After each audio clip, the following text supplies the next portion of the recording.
Hello बच्चों। तो आज हम देखने वाले हैं life process in living organism का अगला पार्ट, ठीक है ना जी।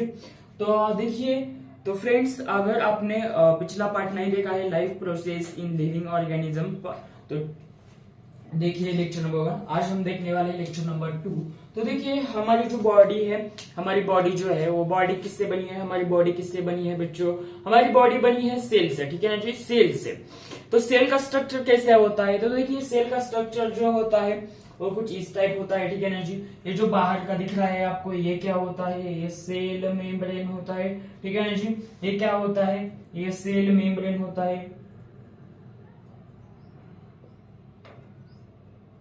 ठीक है ना जी। ये क्या होता है? ये जो बाहर का दिख रहा है ये सेल मेम्ब्रेन होता है, ठीक है ना जी। ये जो दिख रहा है ये क्या होता है? ये साइटोप्लाज्म होता है। हाँ जी, ये क्या होता है? ये साइटोप्लाज्म होता है। वो जो अंदर का जो पार्ट दिख रहा है आपको, ये क्या होता है? ये जेनेटिक मटेरियल होता है, ठीक है ना जी। अब देखिए, अब असली ट्विस्ट यहाँ पे आता है। तो देखिए, ये जो पार्ट दिख रहा है आपको, ये पार्ट, ठीक है ना जी, ये जो पार्ट, तो इस साइटोप्लाज्म के अंदर, इस साइटोप्लाज्म के अंदर ये जो पार्ट दिख रहा है आपको, इधर भी इधर इधर होता है, इसे बोलते हैं हम माइटोकॉन्ड्रिया, ठीक है ना जी। ये जो होता है माइटोकॉन्ड्रिया, माइटोकॉन्ड्रिया क्या होता है? तो देखिए, हमारे सेल के अंदर क्या होती है? एनर्जी होती है, ठीक है ना जी। हमारे सेल के अंदर क्या होती है बच्चों? बोलो, अरे बोलो, क्या होती है सेल के अंदर? एनर्जी, ठीक है ना जी। तो ये एनर्जी होती है हमारे सेल के अंदर, ठीक है ना जी। वो किस फॉर्म में होती है? किस फॉर्म में होती है वो एनर्जी? एटीपी के फॉर्म में होती है। वो सेल में कहाँ पे होती है? अरे बोलो, कहाँ पे होती है? तो सर, यहाँ पे होती है वो एनर्जी, ठीक है ना जी। वो कहाँ पे होती है? माइटोकॉन्ड्रिया के अंदर होती है। वो कैसे होती है, किस तरीके से होती है, वो हम अच्छी तरीके से देखने वाले हैं, ठीक है ना जी। और ये समझ में आया? यहाँ क्या है? माइटोकॉन्ड्रिया, ठीक है ना जी। सेल के अंदर क्या होता है? एटीपी होता है। एटीपी क्या होती है? एनर्जी होती है, ठीक है ना जी। अगर आपने कोई कोई टीचर देखे होंगे, वो जो है वो बेसिक नहीं, डायरेक्ट शुरू करते हैं, ठीक है ना जी। मैं आपको बेसिक से उठाने की कोशिश कर रहा हूँ, ऐसे आपको कोई नहीं पढ़ाएगा। देखिए, समझ में आया? ये जो बाहर की लेयर है इसे क्या कहते हैं? सेल मेम्ब्रेन कहते हैं। इसके अंदर की जो लेयर है उसके क्या कहते हैं? न्यूक्लियर मेम्ब्रेन कहते हैं। ये जो पार्ट दिख रहा है इसे क्या कहते हैं? इसे दिख रहा है क्या यहाँ पे? इसे क्या कहते हैं? अरे इसे क्या कहते हैं? इसे माइटोकॉन्ड्रिया कहते हैं। अरे बोलो, माइटोकॉन्ड्रिया बोलते हैं इसे। ये माइटोकॉन्ड्रिया क्या होता है? इसके अंदर एटीपी होती है, ठीक है ना जी, इसके अंदर होती है। देखिए, माइटोकॉन्ड्रिया मतलब क्या? हमारे बॉडी के अंदर जो हाउस होता है, ठीक है ना जी। मतलब बॉडी के अंदर एक पावर हाउस होता है, ठीक है ना जी। पावर हाउस मतलब इसके अंदर क्या होता है बच्चों? बोलो, इसके अंदर क्या होता है? पावर होती है, ठीक है ना जी। तो किस फॉर्म में होती है पावर? तो स्टोर फ्रॉम एटीपी, एटीपी के फॉर्म में स्टोर होती है। समझ में आया? सेल के अंदर क्या होती है? एटीपी। वो कहाँ पे होती है? अब हमें समझ में आया कहाँ पे होती है? माइटोकॉन्ड्रिया के अंदर एटीपी जो है वो स्टोर होती है। अरे समझ में आया यहाँ तक? अरे बोलो, अरे क्लियर है यहाँ तक? देखिए, एटीपी मतलब क्या? तो एडिनाइन ट्राइफॉस्फोरस होता है, ठीक है ना जी। एटीपी मतलब क्या होता है? एटीपी मतलब क्या होता है? एडिनाइन ट्राइफॉस्फोरस, ठीक है ना जी। एडिनाइन ट्राइफॉस्फोरस, ठीक है ना जी। अब देखते हैं, हमने कल देखा था कि रेस्पिरेशन जो है वो टोटल दो टाइप का होता है। एक होता है बॉडी लेवल रेस्पिरेशन और एक होता है सर्कुलर रेस्पिरेशन, ठीक है ना जी।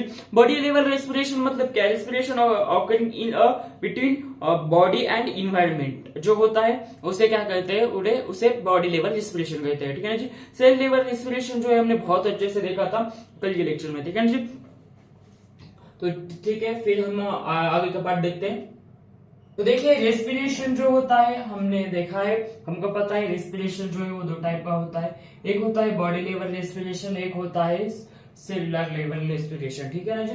बॉडी लेवल रेस्पिरेशन मतलब क्या? जो बाहर से होते हैं, जो बॉडी जो होती है वो इन्वायरमेंटल होते हैं वहां से, ठीक है ना जी। मतलब जहां से हमारी जो नाक में जो श्वास जाता है वहां तक ही होती है, ठीक है ना जी।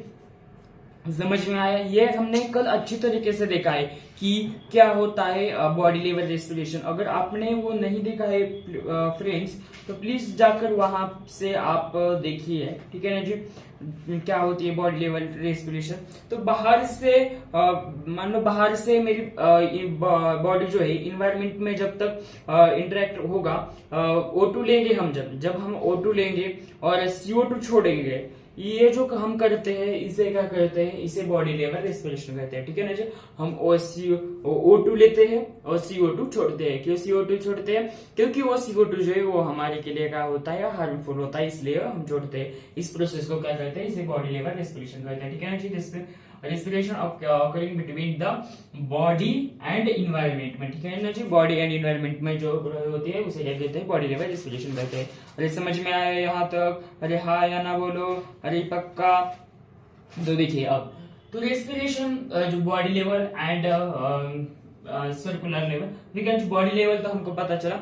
अब देखिए सेलुलर लेवल, सेलुलर लेवल जो है रेस्पिरेशन, इसके भी दो टाइप पढ़ते हैं, इसके भी दो टाइप पढ़ते हैं, सेलुलर लेवल जो है इसके भी दो टाइप पढ़ते हैं। एक होता है एरोबिक रेस्पिरेशन, एरोबिक रेस्पिरेशन एक होता है अनएरोबिक रेस्पिरेशन। देखिए एरोबिक रेस्पिरेशन जो है वो आपको पता है कि ऑर्गेनिज्म दो टाइप के होते हैं, एक होता है माइक्रो ऑर्गेनिज्म और एक होता है मैक्रो ऑर्गेनिज्म। माइक्रो मतलब छोटे छोटे ऑर्गेनिज्म, ठीक है जी। जो अनएरोबिक ऑर्गेनिज्म है, अनएरोबिक रेस्पिरेशन है, ये जो वायरस बैक्टीरिया है ना, और जो माइक्रो ऑर्गेनिज्म है, ठीक है जी, माइक्रो ऑर्गेनिज्म में होता है, ठीक है ना जी। और जो मैक्रो ऑर्गेनिज्म है, मैक्रो मतलब कौन से, वो बड़े ऑर्गेनिज्म, ठीक है, जैसे हम ह्यूमन हो गए।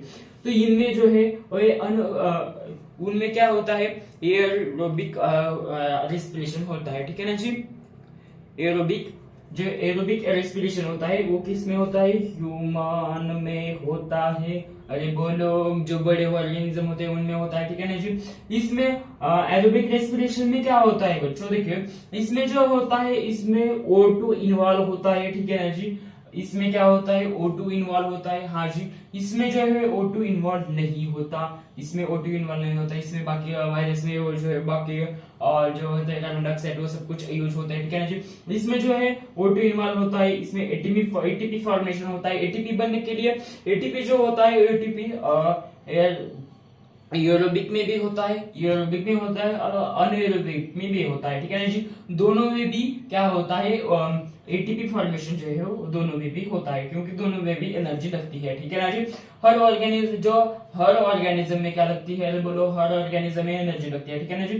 तो एटीपी फॉर्मेशन कैसे होता है, तो देखिए एटीपी फॉर्मेशन जो है, एटीपी जो प्रोसेस बनती है उसमें पहले होता है ग्लाइकोलिसिस, ठीक है ना जी। फिर होता है TCA जिसको कार्बोक्सिलिक एसिड बोलते हैं, ठीक है ना जी। फिर है यहाँ पे आपको ये ETC दिख रहा है क्या नहीं कैमरा में, मुझे नहीं पता, लेकिन ठीक है दिख रहा होगा।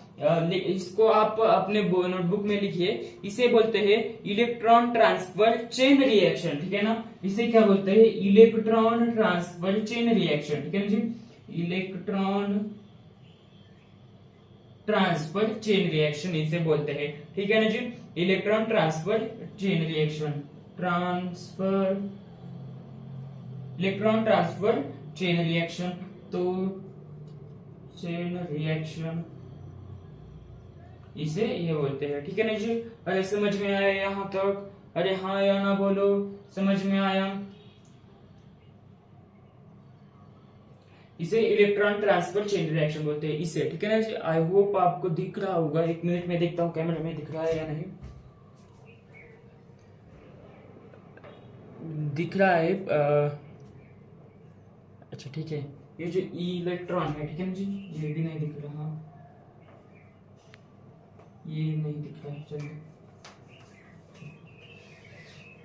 तो इसे क्या बोलते हैं बच्चों, इसे ETC को क्या बोलते हैं, इलेक्ट्रॉन ट्रांसफर चेन रिएक्शन बोलते हैं। अरे यहाँ तक क्लियर है, समझ में आया यहाँ तक? अरे बोलो यहाँ तक क्लियर है, क्या क्लियर है? तो देखिए सेलुलर रेस्पिरेशन जो है, रेस्पिरेशन देखिए मैं फिर से बताता हूँ। रेस्पिरेशन जो होता है, रेस्पिरेशन दो टाइप का होता है, एक होता है एरोबिक रेस्पिरेशन और एक होता है अनएरोबिक रेस्पिरेशन। एरोबिक मतलब जो मैक्रो ऑर्गेनिज्म होते हैं, जो बड़े ऑर्गेनिज्म होते हैं उनमें होता है। जो अनएरोबिक मतलब जो माइक्रो ऑर्गेनिज्म होते हैं उनमें। एरोबिक रेस्पिरेशन होता है उसमें फॉर्मेशन होता है, अनएरोबिक में भी एटीपी फॉर्मेशन होता है। एरोबिक में जो है वो ऑक्सीजन होता है, ठीक है ना, जो O2 इन्वॉल्व होता है। अनएरोबिक में जो है वो O2 नहीं होता, क्योंकि उसमें वायरसेस वगैरह रहते हैं, उनको अलग से कार्बन डाइऑक्साइड वो सब कुछ लगते हैं, ठीक है ना जी। और एरोबिक इसमें O2 इन्वॉल्व होता है, मतलब इसमें क्या होता है, एटीपी फॉर्मेशन होता है। एटीपी फॉर्मेशन कैसे होता है, एटीपी कैसे बनते हैं, फिर एटीपी बनती है, जो फॉर्मेशन होता है एटीपी का उसमें होता है ग्लाइकोलाइसिस, फिर टीसीए, ठीक है ना जी। टीसीए मतलब ट्राई कार्बोलिक एसिड, ठीक है ना जी, ट्राई कार्बोलिक एसिड उसमें होता है। फिर होता है ईटीसी, ठीक है ना जी। ईटीसी मतलब इलेक्ट्रॉन ट्रांसफर चेन, ठीक है। इसमें क्या होता है, इलेक्ट्रॉन जो होते हैं वो ट्रांसफर होते हैं। अरे यहाँ तक समझ में आया, आई होप आपको यहाँ तक क्लियर होगा, समझ में आया यहाँ तक। एरोबिक में क्या होता है, O2 इन्वॉल्व होता है, इसमें क्या होता है, नॉट इन्वॉल्व नहीं होता, ठीक है। इसमें एटीपी फॉर्मेशन होता है, ग्लाइकोलाइसिस, टीसीए, फिर ईटीसी इसमें होता है, ईटीसी होता है सब कुछ, ठीक है ना जी। यहाँ तक आई होप आपको क्लियर होगा, ठीक है ना जी। बहुत अच्छी तरीके से आपको यहाँ तक क्लियर होगा। अब देखते हैं, देखिए तो अब इसके बाद जो है, देखिए ह्यूमन को जो है, ह्यूमन को अनएरोबिक रेस्पिरेशन जो है, सॉरी ह्यूमन को जो है रेस्पिरेशन, एरोबिक रेस्पिरेशन क्यों करनी पड़ती है, क्योंकि हमको क्या चाहिए बच्चों, हमको चाहिए एनर्जी, ठीक है ना। एनर्जी क्यों चाहिए, क्योंकि हम करते हैं वर्क, अरे बोलो, हम क्या करते हैं, वर्क करते हैं, ठीक है ना जी। हम ह्यूमन को एरोबिक रेस्पिरेशन से एनर्जी मिलती है, ठीक है ना जी। दोनों बॉडी में रहेंगी ये एरोबिक, इसमें भी रहेंगी और इसमें भी रहेगी, एरोबिक पे भी रहेगी और अनएरोबिक में भी रहेगी, ठीक है ना जी। एटीपी जो बॉडी होती है, ठीक है ना, जो बॉडी होती है, बॉडी मान लो यहाँ पे एक बॉडी है, ठीक है ना जी। देखिए हमारी बॉडी जो है, हमारी स्किन किससे बनती है, बोलो, अरे ये स्किन बनती है सेल से, ठीक है ना जी, सेल से बनती है, ठीक है ना जी। सेल के अंदर क्या होता है, इसका सेल को रिक्वायर करने के लिए इसके अंदर क्या होती है, अरे बोलो, इसको क्या होती है, जो फंक्शन होता है डाइजेशन, इसके बाद रेस्पिरेशन, सर्कुलेशन, वो जो है वो सब कुछ करने के लिए क्या चाहिए, एनर्जी चाहिए, ठीक है ना जी। हमको एनर्जी चाहिए, तो एनर्जी एनर्जी हमको कैसे मिलती है बताओ एनर्जी। तो हमको एनर्जी मिलती है जो एटीपी के फॉर्म में होती है, ठीक है ना जी। हमको एनर्जी लगती है हमारी digestion, excretion, control and coordination, circulation, respiration, इन सब प्रोसेस करने के लिए हमको क्या चाहिए, बोलो, अरे हमको क्या चाहिए, एनर्जी चाहिए, ठीक है ना जी। एनर्जी चाहिए, ठीक है ना जी। तो रिक्वायर्ड एनर्जी फ्रॉम फंक्शन, ठीक है ना जी। इसके हमको क्या चाहिए, रिक्वायर्ड एनर्जी चाहिए, ठीक है ना जी। मैं ये रफ करता हूँ और फिर आपको लिखता हूँ, ठीक है ना जी। तो इसका स्क्रीनशॉट लीजिए। हमारी बॉडी जो होती है, बॉडी में क्या लगता है, सेल होता है। सेल में जो है हमारी बॉडी में अभी मैंने बताया जो प्रोसेस होते हैं, सर्कुलेशन, रेस्पिरेशन करने के लिए, सर्कुलेशन, डाइजेशन, वो सब कुछ प्रोसेस करने के लिए हम क्या लगते हैं, रिक्वायर्ड एनर्जी लगती है फंक्शन करने के लिए, ठीक है ना जी। तो एनर्जी जो है किस फॉर्म में होती है, एटीपी, ठीक है ना जी। एटीपी फॉर्म में जो होती है वो एनर्जी क्या होती है, सेल के अंदर होती है, ठीक है ना जी। एटीपी जो है एनर्जी जो है सेल के अंदर जो है एटीपी के फॉर्म में होती है, ठीक है ना जी, एनर्जी। तो एटीपी किससे बनती है, किस के बनती है, कि जो हम जो है डिफरेंट टाइप का खाना खाते हैं, तो प्रोटीन हमको मिलता है, कार्बोहाइड्रेट जो मिलता है हमको रोटी खाने से मिलता है, जो ऑयली सब्सटेंस होता है उससे हमें क्या मिलता है, या उससे लिपिड मिलता है, विटामिन जो टमाटर वगैरह खाने से मिलते हैं, जो रोटी मिल्क या फिर और कुछ राइस वगैरह खाते हैं उससे क्या मिलता है, हमें प्रोटीन मिलता है। तो इस सब से क्या मिलता है, इस सब से मिलता है हमें एटीपी, ठीक है ना ये समझ में आया यहाँ तक। डिफरेंट टाइप का फूड खाने से हमको क्या मिलता है, ये सब कुछ मिलता है, और इससे क्या मिलता है, हमें एटीपी मिलती है। और इस समझ में आया यहाँ तक, क्लियर है बात, सब कुछ क्लियर है, फंडा क्लियर है, लफड़ा क्लियर है, सब कुछ। हाँ सर, अब देखते हैं कार्बोहाइड्रेट से एटीपी कैसे बनती है, ठीक है ना। अब देखेंगे कार्बोहाइड्रेट से एटीपी कैसे बनती है। तो इसका अब लिखिए। जैसे मैं लेक्चर आपको कहूंगा लिखते ही चलिए, जब मैं कहूंगा लिखिए तब ही लिखते चलिए। जब मैं कंसेप्ट आपको जब पढ़ाता हूँ तब आप कुछ मत लिखिए, सिर्फ देखते रहिए, और जब मैं रुकता हूँ ना तभी आपको क्या करिए, वो लिखते रहिए। ठीक है ना जी। तो देखिए ये जो कार्बोहाइड्रेट है, ठीक है ना जी, ये जो कार्बोहाइड्रेट है जो हमको रोटी खाने से मिलता है कार्बोहाइड्रेट, तो इसके भी कुछ टाइप पढ़ते हैं, ठीक है जी, इसके भी कुछ टाइप पढ़ते हैं। तो क्या टाइप है इसके टाइप है जी ग्लूकोज, लैक्टोज, प्रोक्टोज, सुक्रोज, लैक्टोज, ठीक है ना जी। और फिर है सेलुलोज। ये जो सेलुलोज जो है बच्चों, ये सेलुलोज प्लांट में होता है, ठीक है ना जी, ये प्लांट में होता है। और ये जो सुक्रोज होता है, ये जो ग्लूकोज होता है, ठीक है ना जी, ये ग्लूकोज जो होता है, फर्स्ट ग्लूकोज, ये ग्लूकोज जो होता है हम ह्यूमन लोग जो है इसको यूज करते हैं, ठीक है ना जी। और जो हम ह्यूमन है उसका यूज करते हैं, कैसे करते हैं, तो देखिए क्या होता है, ये जो ग्लूकोज होता है, ठीक है ना जी, ग्लूकोज का फार्मूला हमको पता है, तो क्या है, तो ये है इसका, ठीक है जी। जैसे ही इसमें C6H12 और O6, ठीक है ना जी, जैसे ही इसमें देखिए, अब जैसे ही इसमें ऑक्सीजन ऐड होगा, जैसे ही इसमें ऑक्सीजन ऐड होगा, हाँ जी, जैसे ही ऑक्सीजन होगा तो यह क्या होगा, ब्रेक होगा, ठीक है ना, ब्रेक होगा। ब्रेक होने के बाद क्या होगा, इसमें ब्रेक होने के बाद इसमें एटीपी बनेगी और CO2 बनेगा। CO2 जो है हम बाहर रिलीज कर देंगे, ठीक है ना जी। और बाहर रिलीज करने के बाद हमारे पास बची क्या, सेल में जो है ओनली क्या बची, फिर सिर्फ एटीपी, ठीक है ना जी, एटीपी बची। एटीपी क्या है, सेल के जो है सेल के अंदर होते हैं, ठीक है ना जी, हमको पता है ना, हमने बताया ना, यहाँ पे होती है एटीपी। तो वो जो होता है इसे का फंक्शन होता है, ठीक है ना जी, ठीक है ना जी। सेल में क्या होता है, ऐसे फंक्शन होता है। जो ऑक्सीजन आने के बाद यहाँ पे क्या होगा, ऑक्सीजन आने के बाद ब्रेक होगा, और ब्रेक होने के बाद जो है फिर एटीपी और CO2 निकलेगा। CO2 जो है हम बाहर रिलीज कर देंगे, और फिर क्या बनेगी, सिर्फ एटीपी रहेगी, ठीक है ना जी। समझ में आया यहाँ तक।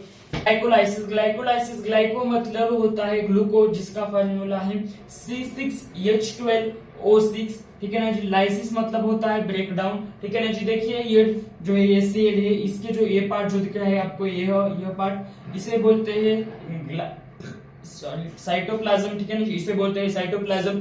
तो ठीक है ना जी। तो इसके अंदर जो होता है ग्लूकोज होता है हमको, तो देखिए जो ग्लूकोज होता है वो ब्रेक डाउन होता है। हमको पता है कि ग्लूकोज का ब्रेक डाउन होता है जब इसमें ऑक्सीजन जो ऐड होता है, तब क्या होता है, वह ब्रेक होता है, ठीक है ना जी।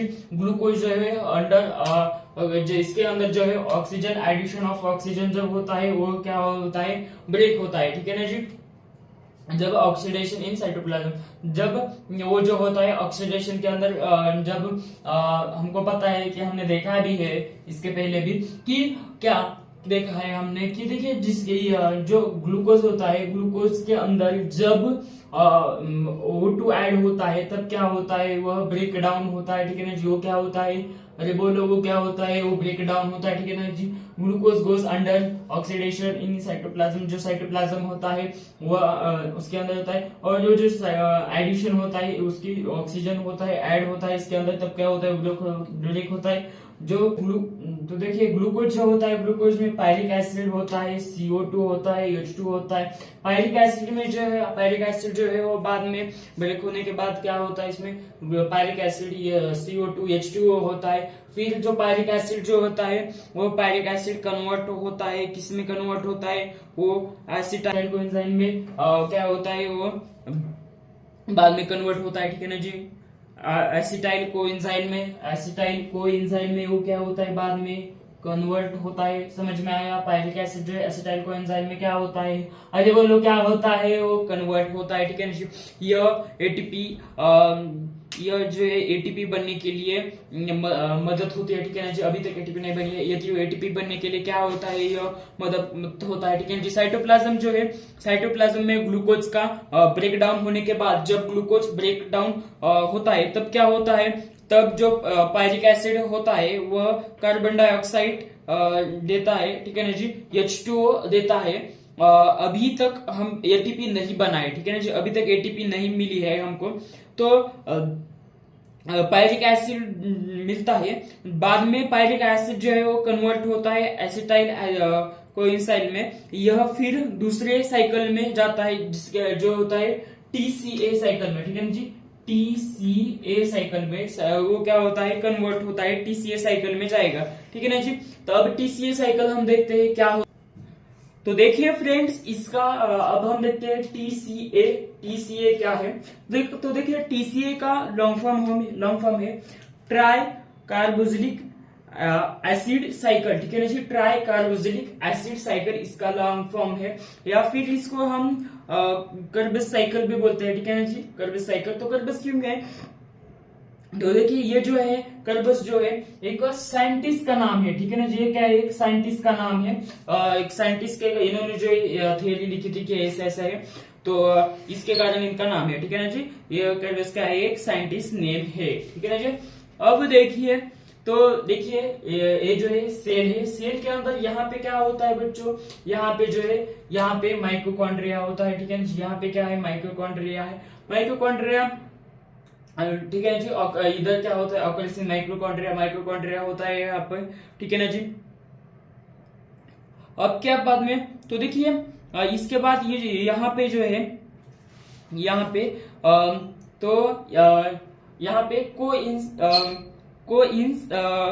इसके अंदर जो है कोएंजाइम में जो है कोएंजाइम में, मतलब यहाँ पे क्या होता है टीसीए जो है इसके 3 टाइप होते हैं, ठीक है ना जी, मतलब इसके जो है ही करता है, इंटर करता है। तो देखिए क्या होता है, तो टीसीए फर्स्ट होता है NaOH, ठीक है ना जी, NaOH, फिर है FADH2 और फिर है CO2, ठीक है ना जी। तो इन सबको क्या बोलते हैं, तो ये जो है एक प्रोटीन है, ठीक है ना जी, तो इसे बोलते हैं इंजाइम, ठीक है जी, इसे इंजाइम बोलते हैं, समझ में आया इंजाइम क्या है, तो इंजाइम क्या है, और इसके जिसको जो है प्रोटीन बोलते हैं। अब ये जो इंजाइम जो है वो जो है बायोलॉजिकल का है, बायोलॉजिकल कैटलिस्ट है, ठीक है जी, ये जो है बायोलॉजिकल कैटलिस्ट है। अब बायोलॉजिकल मतलब क्या होता है, जो बायोलॉजिकल बूस्ट ऑफ रिएक्शन, ठीक है जी, मतलब ये क्या करता है, जो बायोलॉजिकल रिएक्शन जो है वो बूस्ट करता है, ठीक है ना जी, सॉरी ये जो है बायोलॉजिकल मतलब क्या होता है, वो बायोलॉजिकल रिएक्शन जो करता है वो बूस्ट करता है, ठीक है ना, बायोलॉजिकल रिएक्शन बूस्ट करता है। और कैटलिस्ट मतलब क्या होता है, बूस्ट ऑफ रिएक्शन, जो रिएक्शन जो है वो क्या करते हैं, बूस्ट करता है। समझ में आया यहाँ तक, अरे यहाँ तक समझ में आया, आई होप आपको यहाँ तक क्लियर होगा। तो देखिए फिर से मैं बताता हूँ क्या है, तो देखिए ये जो सेल है, सेल के अंदर क्या होता है, माइटोकॉन्ड्रिया होता है, ठीक है जी, ये जो माइटोकॉन्ड्रिया है, ठीक है, फिर इसमें क्या होता है, कोएंजाइम होता है, कोएंजाइम जो है कोएंजाइम, तो एंजाइम मतलब क्या होता है, इसके अंदर जो होता है टीसीए होता है, इसके जो 3 है वो होते हैं NaOH, FADH, फिर CO2, ये जो है एंजाइम होता है, और एंजाइम को प्रोटीन बोलते हैं, ठीक है जी। और ये जो एंजाइम जो है बायोलॉजिकल कैटलिस्ट होता है, बायोलॉजिकल मतलब क्या होता है, बायोलॉजिकल रिएक्शन बूस्ट होता है, कैटलिस्ट मतलब क्या होता है, बूस्ट ऑफ रिएक्शन होता है, ठीक है ना जी, यहाँ तक क्लियर है, अरे क्लियर है यहाँ तक। अब ये जो है क्या करता है, ये तीसरे साइकिल में जो है इंटर करता है, तीसरे साइकिल का नाम है ETS, ठीक है जी, ETS। तो यहाँ तक आई होप आपको क्लियर होगा कि क्या है सब कुछ, ठीक है ना जी। तो ठीक है जी, यहाँ तक आई होप आपको क्लियर होगा, ठीक है ना जी। अब बहुत आसानी से कि बताने की कोशिश की है, तो इसका स्क्रीनशॉट लीजिए बच्चों। अब हम आगे बढ़ते हैं, आगे तीसरी साइकिल है हमारी, इसके आगे है ETC, ठीक है ना जी, ETC। तो चलिए फिर हम देखते हैं। तो देखिए ये जो ETC है, ETC का मतलब होता है इलेक्ट्रॉन ट्रांसफर चेन रिएक्शन, ठीक है ना जी, इलेक्ट्रॉन ट्रांसफर चेन रिएक्शन। तो देखिए ये जो इलेक्ट्रॉन ट्रांसफर चेन रिएक्शन है, इसमें जो क्या होता है, माइटोकॉन्ड्रिया जो है, इसमें माइटोकॉन्ड्रिया प्रेजेंट होता है, ठीक है ना जी, इसमें माइटोकॉन्ड्रिया प्रेजेंट होता है। ये जो DH2 दिख रहा है, ये क्या हो, इसमें क्या होता है, 3 मॉलिक्यूल्स होते हैं एटीपी के, 3 ठीक है जी, NADH2, इसमें क्या होता है, 3 मॉलिक्यूल्स ऐड होते हैं किसके, एटीपी के, ठीक है ना जी। और FADH, इसमें 2 मॉलिक्यूल्स ऐड होते हैं, टोटल हो गए 5 मॉलिक्यूल, 5 मॉलिक्यूल्स इसके एटीपी के, ठीक है ना जी। तो ये जो है दोनों मिलकर क्या होती है, एटीपी। यहाँ पे क्या हो गए, NADH2 का 3 मॉलिक्यूल्स हो गए एटीपी के, और इसमें जो है 2 मॉलिक्यूल्स हो गए। तो ये थोड़ा सा रटना पड़ेगा, ठीक है ना जी। इसमें 2 मॉलिक्यूल्स हो गए, ठीक है ना जी। टोटल क्या हो गए, 5 मॉलिक्यूल्स हो गए एटीपी के। समझ में आया यहाँ तक? देखिए मैं फिर से बताता हूँ, इसके ET से मतलब क्या, इसमें अंदर माइटोकॉन्ड्रिया होता है, NADH2, इसमें 3 मॉलिक्यूल्स होते हैं, FADH में क्या होता है, 2 मॉलिक्यूल्स होते हैं, और दोनों मिला के 5 मॉलिक्यूल्स हो गए, ठीक है ना जी। समझ में आया यहाँ तक? समझ में आया यहाँ तक? तो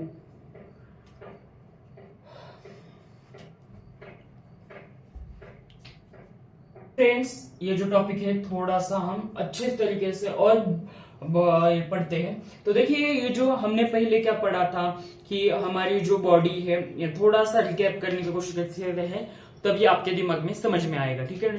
ये आपको कोई नहीं बताएगा, ठीक है। देखिए हमारी ह्यूमन बॉडी, देखिए हम जो है मतलब हमारी बॉडी जो है वो किससे बनी है, सेल से, ठीक है ना जी। सेल में क्या होता है, सेल में मतलब यह सेल पूरी बॉडी से हमारी बने, बॉडी में क्या बना है, हमारे सेल, ठीक है। देखिए बॉडी में जो पहले जो लेयर है, सेल का स्ट्रक्चर कैसा होता है, पहले जो बाहर का लेयर होता है उसे क्या बोलते हैं, सेल मेम्ब्रेन बोलते हैं। जो बीच का पार्ट है उसे क्या बोलते हैं, साइटोप्लाज्म बोलते हैं। उसके अंदर एक लेयर होती है उसे क्या बोलते हैं, न्यूक्लियोटाइड्स बोलते हैं। उसके अंदर जो न्यूक्लियर मेम्ब्रेन बोलते हैं। उसके अंदर जो जेनेटिक मटेरियल होता है उसे क्या बोलते हैं, जेनेटिक मटेरियल बोलते हैं, ठीक है जी। अब ये जो साइटोप्लाज्म है, साइटोप्लाज्म अच्छी तरीके से देखिए, जो साइटोप्लाज्म है, ठीक है ना जी, ये साइटोप्लाज्म के अंदर क्या होता है, माइटोकॉन्ड्रिया होता है, ठीक है ना जी, माइटोकॉन्ड्रिया। फिर हमने क्या देखा था, रेस्पिरेशन देखा था। रेस्पिरेशन जो 2 टाइप का होता है, एक बॉडी लेवल रेस्पिरेशन होता है, एक सेल लेवल रेस्पिरेशन होता है। सेल लेवल रेस्पिरेशन की तरफ देखिए, सेल लेवल रेस्पिरेशन बहुत इंपॉर्टेंट होता है। सेल लेवल रेस्पिरेशन में भी 2 टाइप पड़ते हैं, एक होता है एरोबिक रेस्पिरेशन और दूसरा होता है अनएरोबिक रेस्पिरेशन, ठीक है ना जी। एरोबिक रेस्पिरेशन में जो होता है इसमें O2 इन्वॉल्व होता है, अनएरोबिक में जो है O2 इन्वॉल्व नहीं होता है, ठीक है ना जी। ये वायरस वगैरह इसमें होती है। तो एरोबिक रेस्पिरेशन जो होता है यहाँ पे एटीपी फॉर्मेशन होता है, अनएरोबिक में भी एटीपी फॉर्मेशन होता है। तो एरोबिक की तरफ देखिए, एरोबिक में एटीपी फॉर्मेशन होता है जिसमें ग्लाइकोलाइसिस, फिर TCA, ETC, ठीक है ना जी।